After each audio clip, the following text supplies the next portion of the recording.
Is it a crime to be 80 years old? Is it a crime to be 75? Is it a crime to be 65? I don't know. I don't get this question when people ask me, I'm 65 years old. Can I still get a hair transplant? I'm 80 years old. Can I still get a hair transplant? If this is you, you're above 65 and you're thinking about a hair transplant, this video is for you now. Stop right here. And if you're coming across this video for the first time, my name is Dr. Echefu. I'm a hair transplant surgeon and hair loss coach. I've helped thousands of my clients regain confidence through hair regrowth and hair transplant. You know, I'm smiling. I had this client that came in, he was 75, talked about, he used to have gorgeous hair like, 10 years ago. And he wants to have a hair transplant. He wanted to know if he was a candidate for hair transplant. I mean, is Dr. Echefu here? I mean, I'm the best hair transplant surgeon you can get around this area. Now he says, am I a candidate for hair transplant based on my age?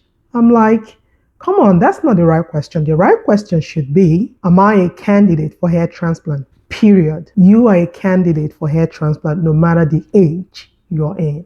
But now, I'm answering the question now. Let me just break it down for you. If you're above 65 years of age, here are 5 things or 5 criteria you must meet before you're considered for hair transplant. And now if this is you, dealing with hair loss, thinking about hair transplant, the simple thing you can do, number 1, is to make an appointment for a formal scalp and hair evaluation. And we offer free virtual appointments here at Havila Hair Restoration. So if this is you, make the appointment right now and somebody from my team will get in touch with you. So number 2 is, what medical illnesses? What is your medical history? So what do I mean by your medical history? Have you had a heart attack in the past? Have you had a blood clot in the past? Do you have diabetes? And what happens is that if you've had a heart attack or you've had a blood clot, you're going to be on a blood thinner. Now, the other part of medical history that I'm concerned about is if you have all these medical problems and they are not controlled, you cannot be a candidate for hair transplant. You cannot come to my clinic for hair transplant and your blood pressure is 200 over 120. No. Transplant denied. So if this is you, you're above 65, thinking about a hair transplant, and you have a lot of medical illness or a lot of medical problems going on, please be sure to see your primary care doctor so that you can get it under control. Then after that, you can come see me. So number 3 is medications. So a lot of people, especially above 65, they're on a lot of medication. Some of them are on more than 10 medications. And the more medications you're on, the high chances that you're going to react to some of the medications we use for hair transplant. So especially if you've had heart problems in the past. Now, we cannot use epinephrine on you, which is one of the medications we use to control bleeding during a hair transplant. So you see the limiting factor. So the more medications you're on, the less chance that you'll be a candidate for hair transplant. But don't be discouraged now. If this is you, dealing with hair loss, we have other solutions though. You can still be a candidate for hair transplant, but you have to make an appointment to discuss your options. And then we'll go from there. So number 4 is all about your activities of daily living. What do I mean by activities of daily living? How independent are you? Are you functional by yourself? Do you exercise? Do you move around? Do you still drive? Or do you depend on people for your activities of daily living?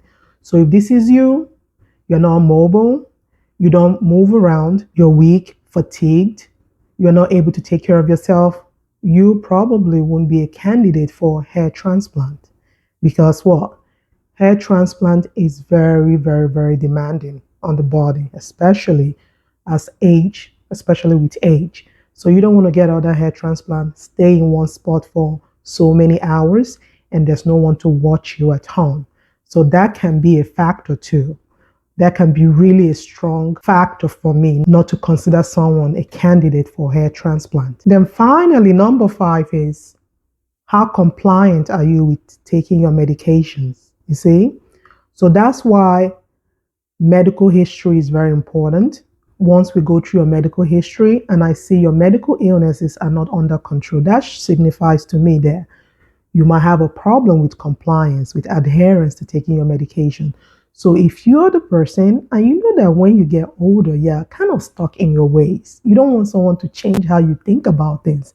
So if I see someone is rigid in their ways, they're not willing to, change, or take their medication, that's a no-no for me. I wouldn't do it. I wouldn't do it.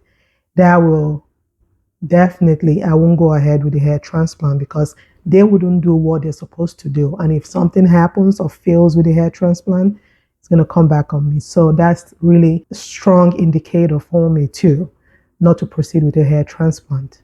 So if this is you, you're above 65, dealing with hair loss, and you've been thinking about hair transplant, make an appointment. Someone from my team will get in touch with you. So in summary of what I've said, 5 criteria you have to meet if you're above 65 and you're thinking about a hair transplant. So number one is actually take a step and make an appointment with us.